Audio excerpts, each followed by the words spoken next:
YouTuber मौसी की कहानियों में आपका स्वागत है। हम सुन रहे हैं Harry Potter and chamber of secrets, यानी कि हैरी पॉटर और रहस्यमयी तहखाना।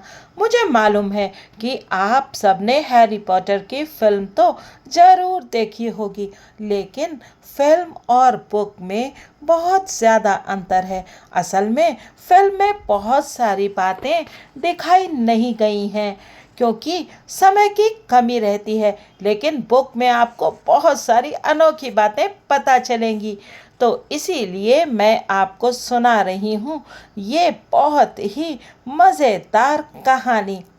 हमने अभी तक सुना कि हैरी और रॉन उड़ने वाली कार से हॉगवर्ट्स पहुंच गए हैं, क्योंकि प्लेटफॉर्म नंबर 9:45 का दरवाज़ा पता नहीं कैसे बंद हो गया था।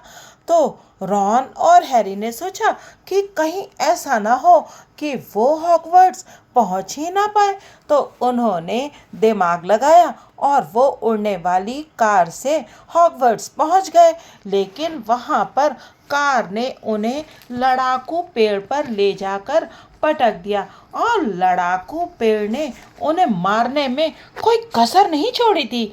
लेकिन उनकी कार ने आकर उन्हें बचा लिया और फिर उन्हें छोड़कर जंगल में भाग गई। अब आगे की कहानी सुनते हैं। हॉगवर्ट्स की नुकीली काली टोपियों की भरमार के बीच से हैरी ने फर्स्ट ईयर के डरे हुए विद्यार्थियों को हॉल में लंबी लाइन में खड़े देखा। उनमें जिनी भी थी, जो लाल रंग के वीजली बालों के कारण आसानी से पहचान में आ गई। पास ही में चश्मा लगाने वाली जादूगरनी प्रोफेसर मैगोनेगल थी। उनके बाल कसकर बंधे थे और वे नए विद्यार्थियों के सामने हॉगवर्ट्स की मशहूर बोल्दी टोपी स्टूल पर रख रही थी। फटी, गंदी और पैबंद लगी ये सदियों पुरानी टोपी हर साल नए विद्यार्थियों को हॉगवर्ट्स के 4 हाउसों गरुड़ द्वार, मेहनतकश, चीलघात और नाग शक्ति के लिए चुनती थी। हैरी को इसे पहनने का अनुभव अच्छी तरह याद था। ठीक 1 साल पहले उसने इसे पहनकर इंतजार किया था और वो इसके निर्णय को लेकर दहशत में था कि तभी टोपी उसके कान में जोर से बुदबुदाई थी। कुछ भयानक पलों तक तो उसे ये डर सताता रहा कि टोपी उसे नाग शक्ति में भेजने वाली है, जहां से काले जादूगर और जादूगरनियां सबसे अधिक संख्या में निकलते थे। परंतु अंत में वह गरुड़ द्वार में गया था, जहां रॉन, हरमाइनी और बाकी वीजली भाई थे। पिछले साल हैरी और रॉन की वजह से गरुड़ द्वार ने हाउस चैंपियनशिप जीती थी और 7 साल में पहली बार नाग शक्ति को हराया था। एक बहुत छोटे चूहे जैसे बाल वाले लड़के को टोपी अपने सिर पर रखने के लिए बुलाया गया। हैरी की नज़रें उसके पास से होती हुई वहां पहुंच गई जहां headmaster professor Dumbledore staff table से चुनने की रस्म देख रहे थे। उनकी लंबी सफ़ेद दाढ़ी और आधे चांद के आकार का चश्मा मोमबत्ती की रोशनी में तेज चमक रहा था।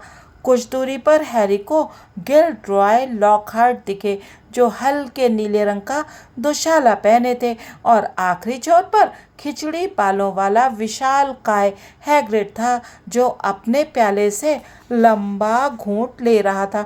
जरा देखो तो सही, हैरी रॉन से बुदबुदा कर बोला। स्टाफ टेबल पर एक कुर्सी खाली है। स्नेप कहाँ है? प्रोफेसर सेवेरस स्नेप हैरी के सबसे कम प्रिय शिक्षक थे। हैरी भी स्नेप का सबसे कम प्रिय छात्र था।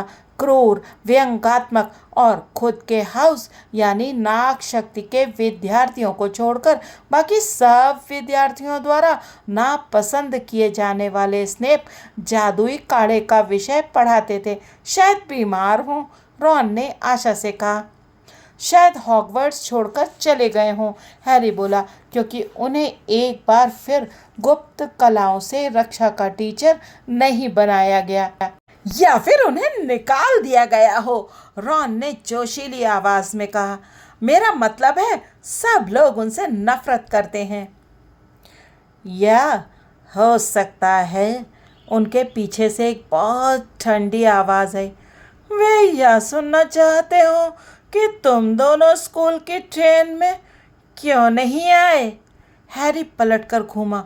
वहां पर ठंडी हवा में लहरा रहे काले दुशाले में सेवरस स्नेप खड़े थे। वे दुबले थे, उनकी चमड़ी पीली तथा नाक मुड़ी हुई थी और कंधे तक झूलते उनके लंबे बाल काले और चिपचिपे थे। इस समय स्नेप ऐसे अंदाज में मुस्कुरा रहे थे जिसे देखते ही हैरी तत्काल समझ गया कि वो और रॉन बहुत गंभीर संकट में फंस चुके हैं। मेरे पीछे आओ, स्नेप ने कहा। एक दूसरे की तरफ देखने की हिम्मत भी नहीं करते हुए हैरी और रॉन स्नेप के पीछे पीछे चल दिए। वे सीढ़ियां चढ़कर गूंजते हुए प्रवेश हॉल में गए, जो जलती मशालों से रोशन था। बड़े हॉल से पकवानों की जायकेदार खुशबू आ रही थी, परंतु स्नेप उन्हें गर्मी और रोशनी से दूर सकरी सीढ़ियों की ओर ले गए, जो तहखाने तक ले जाती थीं। अंदर, स्नेप ने ठंडे गलियारे के दरवाजे को आधा खोलते हुए इशारा किया। वे कांपते हुए स्नेप के ऑफिस में घुसे। काली दीवारों पर शेल्फ बने थे जिन पर कांच के बड़े मर्तबान रखे थे।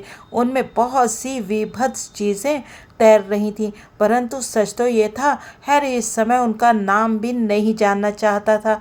अंगीठी बुझी हुई और खाली थी। स्नेप ने दरवाज़ा बंद किया और उनकी तरफ देखने के लिए मुड़े तो उन्होंने धीमे से कहा, मशहूर हैरी पॉटर और उसके वफादार सहयोगी वीजली को ट्रेन से आना अच्छा नहीं लगा।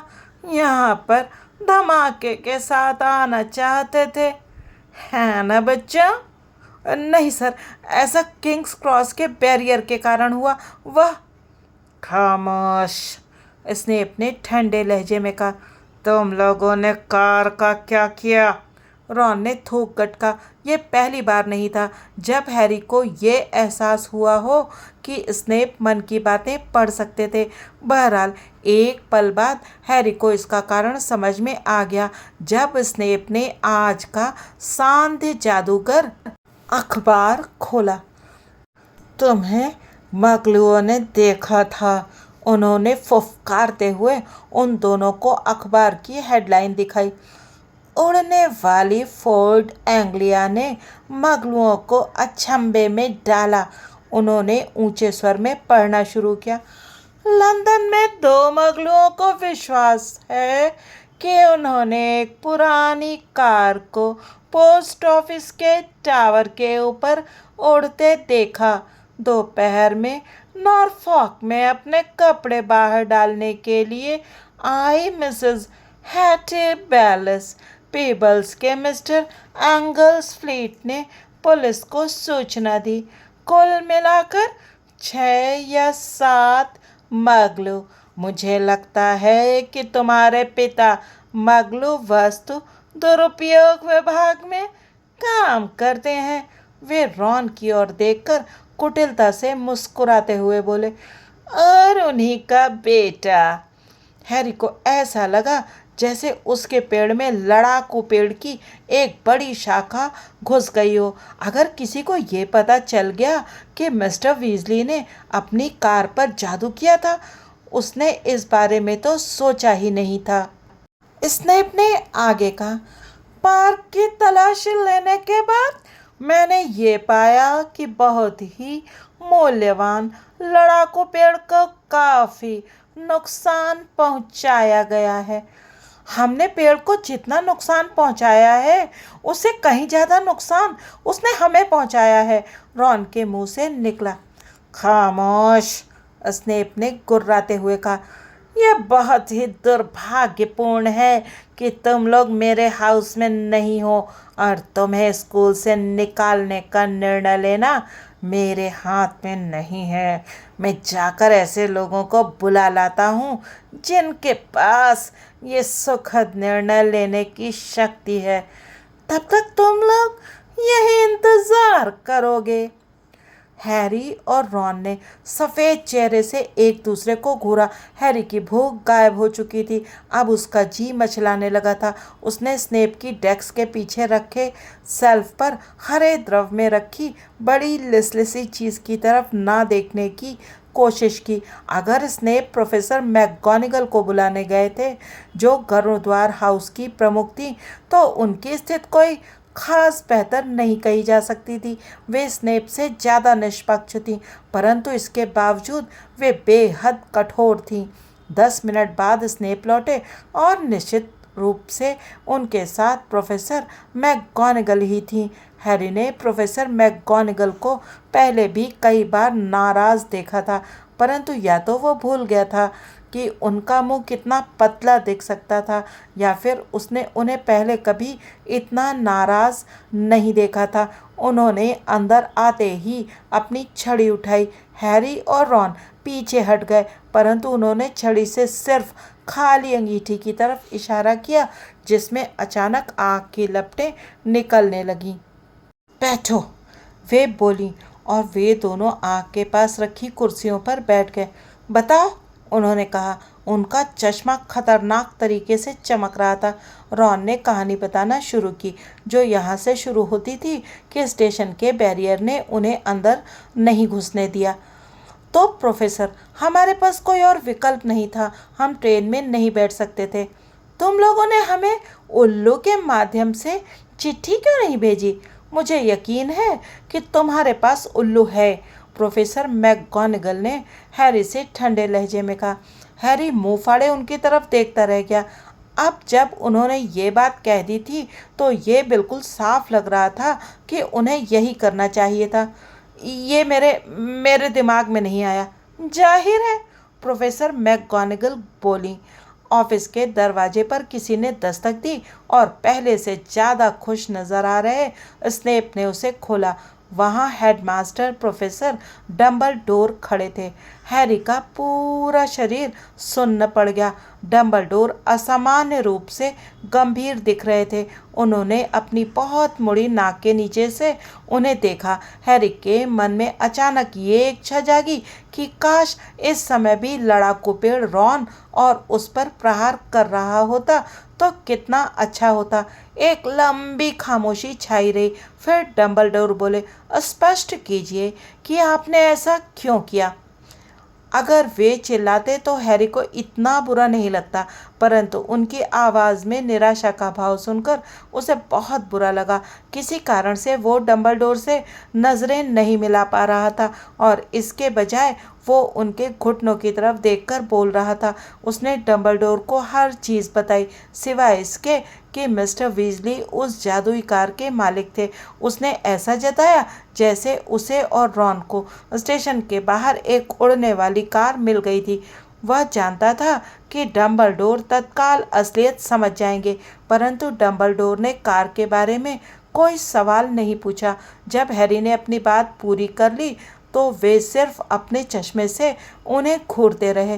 रॉन ने हताशा भरे स्वर में कहा, तो हम जाएं और अपना सामान ले आएं। प्रोफेसर मैकगोनागल गरजी, तुम ये क्या बोल रहे हो वीजली? आप हमें स्कूल से निकाल रहे हैं, है ना? रॉन ने कहा। हैरी ने जल्दी से डम्बलडोर की तरफ देखा। आज नहीं मिस्टर वीजली, डम्बलडोर बोले, परंतु मैं तुम दोनों को उस गलती की गंभीरता से परिचित करवाना चाहता हूँ जो तुमने की है। मैं आज ही तुम दोनों के परिवारों को खत लिखूंगा। मैं तुम्हें यह चेतावनी भी देना चाहता हूँ कि अगर तुमने दोबारा ऐसी हरकत की तो मेरे पास तुम्हें निकालने के अलावा और कोई विकल्प नहीं होगा। स्नेप का चेहरा ऐसा दिख रहा था जैसे उसे क्रिसमस मनाने से रोक दिया गया हो। उसने अपना गला साफ करते हुए कहा, प्रोफेसर डम्बलडोर, इन लड़कों ने नाबालिग जादूगरी के नियमों को तोड़ा है। एक पुराने और बेशकीमती पेड़ को गंभीर नुकसान पहुंचाया है। निश्चित रूप से इस तरह के गंभीर अपराध के लिए इन लड़कों की सजा तय करने का फैसला प्रोफेसर मैकगोनागल के हाथ में है। सेवेरस, डम्बलडोर ने शांति से कहा। यह उनके हाउस में है और इसीलिए उनकी जिम्मेदारी है। वे प्रोफेसर मैकगोनागल की ओर मुड़े। मुझे दावत में वापस जाना है मिनर्वा। मुझे कुछ नोटिस पढ़कर सुनाने हैं। आओ सेवेरस, एक बहुत जायकेदार दिखने वाला कस्टर्ड टार्ट है जिसे मैं चखना चाहता हूँ। अपने ऑफिस से जबरन बाहर ले जाते समय उसने अपने हैरी और रॉन को बहुत खूंखार निगाहों से देखा।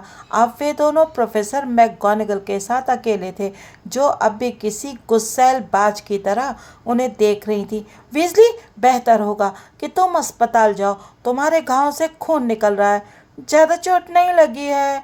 रॉन ने कहा और जल्दी से अपनी आँख के ऊपर के घाव को आस्तीन से पूछा। प्रोफेसर, मैं अपनी बहन का चुनाव देखना चाहता था। चुनने की रस्म पूरी हो चुकी है, प्रोफेसर मैकगोनागल बोली। तुम्हारी बहन भी गरुड़ द्वार में है। ये बहुत अच्छा हुआ, रॉन बोला। और गरुड़ द्वार की बात आई है तो प्रोफेसर मैकगोनागल तेजी से बोली। परंतु हैरी बीच में ही बोल पड़ा। प्रोफेसर, जब हमने कार ली थी तब सत्र शुरू नहीं हुआ था, इसलिए गरुड़ द्वार के पॉइंट कम नहीं होने चाहिए। प्लीज़। उसने बात पूरी करने के बाद चिंता से उनकी तरफ देखा। प्रोफेसर मैकगोनागल ने उस पर पैनी निगाह डाली, परंतु उसे विश्वास था कि वे पल भर के लिए मुस्कुराई थीं। चाहे जो हो, उनका मुंह कम पतला दिख रहा था। मैं गरुड़ द्वार के पॉइंट कम नहीं करूंगी, वे बोली, और हैरी का दिल काफ़ी हल्का हो गया। परंतु तुम दोनों को सजा जरूर मिलेगी। ये हैरी की उम्मीद से कहीं बेहतर था। जहाँ तक डम्बलडोर के डर्सली परिवार को खत लिखने का सवाल था, उसका उसे कोई डर नहीं था। हैरी बहुत अच्छी तरह जानता था कि वे इस बात से बहुत निराश होंगे कि लड़ाकू पेड़ ने उसका कचूमर क्यों नहीं निकाल दिया था। प्रोफेसर मैकगोनागल ने अपनी छड़ी दोबारा उठाई और स्नेप की डेस्क की तरफ हिलाई। सैंडविचों की एक बड़ी प्लेट, चांदी के 2 प्याले और बर्फ डले कद्दू के जूस का एक जग खट की आवाज़ के साथ वहाँ प्रकट हो गया। तुम लोग यहाँ पर खा लो और फिर सीधे अपने कमरे में जाओ, वे बोली। मुझे भी दावत में जाना है। जब उनके पीछे दरवाज़ा बंद हुआ तो रॉन ने एक लंबी धीमी सीटी बजाई। उसने सैंडविच को झपट कर उठाते हुए कहा, मुझे तो लगा था जैसे हमारा काम तमाम हो गया। मुझे भी ऐसा ही लगा था, हैरी भी एक सैंडविच उठाते हुए बोला। तुमने देखा हमारी किस्मत कितनी खराब थी, रॉन चिकन और हैम को मुंह में भरे भरे बोला। फ्रेड और जॉर्ज ने कार को 5-6 बार उड़ाया होगा, परंतु उन्हें आज तक किसी मगलू ने नहीं देखा। उसने अपने मुंह का निवाला निकलकर एक और बड़ा कौर ठूंस लिया। हम लोग बैरियर में से क्यों नहीं निकल पाए? हैरी ने कंधे उचकाए। हमें अब सोच समझकर कदम उठाना होगा, वह कद्दू के जूस का घूंट कृतज्ञता से पीते हुए बोला। काश हम दावत में जा पाते। वे नहीं चाहती थी कि हम शान झाड़ें, रॉन ने समझदारी से कहा। नहीं चाहती थी कि लोग ये सोचें कि कार उड़ाकर आना कोई शाबाशी की बात है। जब उन्होंने भरपेट सैंडविच खा लिए, खाली होने पर प्लेट अपने आप दोबारा भरती रही तो वे उठे और ऑफिस से बाहर निकलकर गरुड़ द्वार टावर के जाने पहचाने रास्ते पर चल दिए। महल में शांति थी। ऐसा लग रहा था जैसे दावत खत्म हो चुकी थी। वे बुदबुदाती तस्वीरों और चरमराते कवचों के पास से गुजरे और पत्थर की सकरी सीढ़ियों पर चढ़े, जब तक कि वे उस जगह पर नहीं पहुंच गए जहां गरुड़ द्वार टावर का एक प्रवेश द्वार छिपा हुआ था। यह प्रवेश द्वार गुलाबी रेशमी पोशाक पहनने वाली एक बहुत मोटी औरत की ऑयल पेंटिंग के पीछे था। जब वे पास आए तो मोटी औरत ने पूछा, पासवर्ड? हैरी बोला। वे नए साल का पासवर्ड नहीं जानते थे क्योंकि वे अब तक गरुड़ द्वार के किसी प्रीफेक्ट से नहीं मिले थे, परंतु उन्हें तत्काल मदद मिल गई। उन्हें अपने पीछे तेजी से आते कदमों की आवाज़ सुनाई दी। उन्होंने पलट कर देखा। हरमाइनी भागती हुई उनकी तरफ आ रही थी। तो तुम लोग यहाँ हो? तुम अब तक कहाँ थे? बहुत मूर्खतापूर्ण अफवाहें फैल रही थी। कोई कह रहा था कि तुम्हें उड़ती हुई कार टकराने के कारण स्कूल से निकाल दिया गया है। देखो, हम अब तक स्कूल में हैं, हमें यहाँ से निकाला नहीं गया है, हैरी ने उसे आश्वस्त किया। तुम कहीं ये तो नहीं कह रहे हो कि तुम यहाँ पर कार उड़ा कर आए हो? हरमाइनी बोली। उसकी आवाज़ भी प्रोफेसर मैकगोनागल जितनी ही गंभीर थी। भाषण छोड़ो, रॉन ने अधीरता से कहा, और हमें नया पासवर्ड बताओ।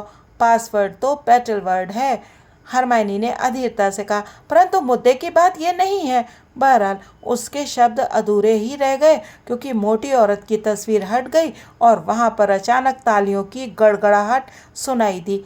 ऐसा लग रहा था जैसे पूरा गरुड़द्वार हाउस अब तक जाग रहा था और भीड़ भरे गोलाकार हॉल में इकट्ठा था। सभी तिरछी टेबलों और आवाज़ करने वाली कुर्सियों पर बैठकर उनके आने का इंतजार कर रहे थे।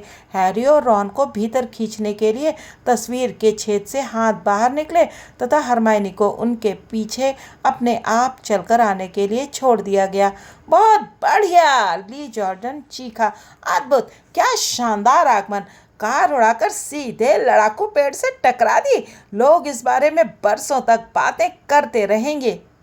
तुमने बहुत बढ़िया काम किया, 5th ईयर में पढ़ने वाले एक विद्यार्थी ने हैरी से कहा, जिससे अब तक हैरी की एक बार भी बातचीत नहीं हुई थी। किसी ने उसकी पीठ ठोकी जैसे उसने अभी भी मैराथन जीती हो। फ्रेड और जॉर्ज भीड़ से धक्का मुक्की करते हुए आगे आए और एक साथ बोले, तुमने हमें वापस क्यों नहीं बुलाया? रॉन का चेहरा लाल हो गया। वह शर्म से दांत दिखा रहा था, परंतु हैरी को वहां एक ऐसा चेहरा भी दिख रहा था जो कतई खुश नजर नहीं आ रहा था। पर्सी कुछ रोमांचित नए विद्यार्थियों के सिरों के ऊपर से दिख रहा था और वो करीब आने की कोशिश कर रहा था ताकि उन्हें वहां से दफा कर सके। हैरी ने रॉन की पसलियों में हाथ चुभाकर पर्सी की तरफ इशारा किया। रॉन को तत्काल बात समझ में आ गई।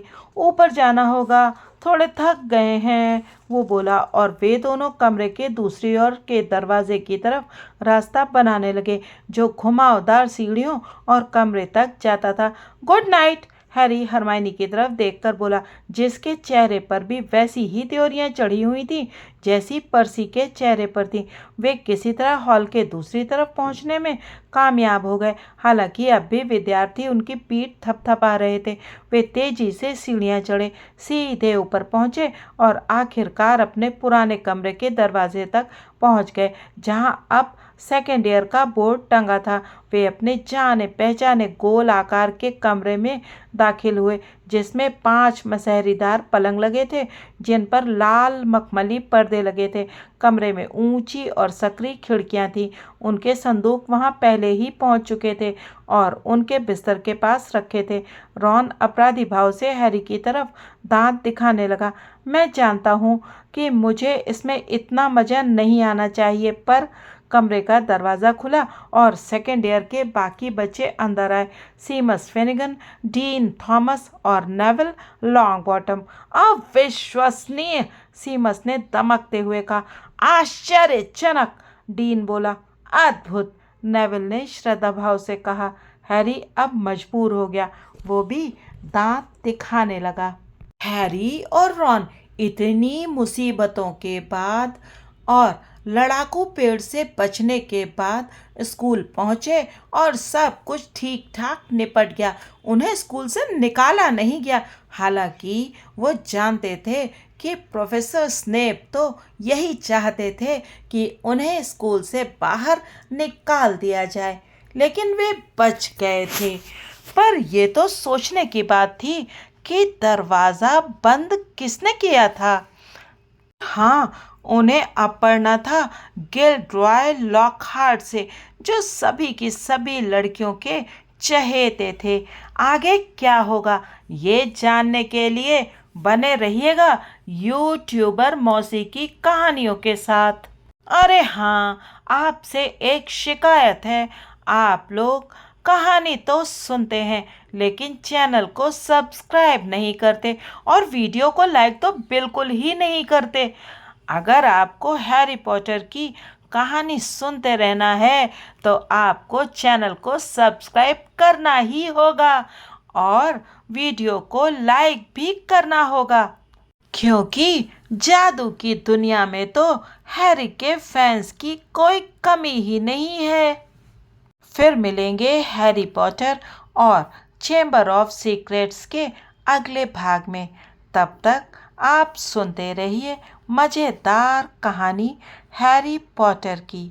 अरे हाँ, क्या आपको मालूम है कि हैरी पॉटर के ऊपर एक टेलीविज़न सीरीज़ भी बन रही है और उसके बारे में मैं एक बहुत मज़ेदार वीडियो बनाने जा रही हूँ। फिर मिलेंगे, तब तक गुड बाय।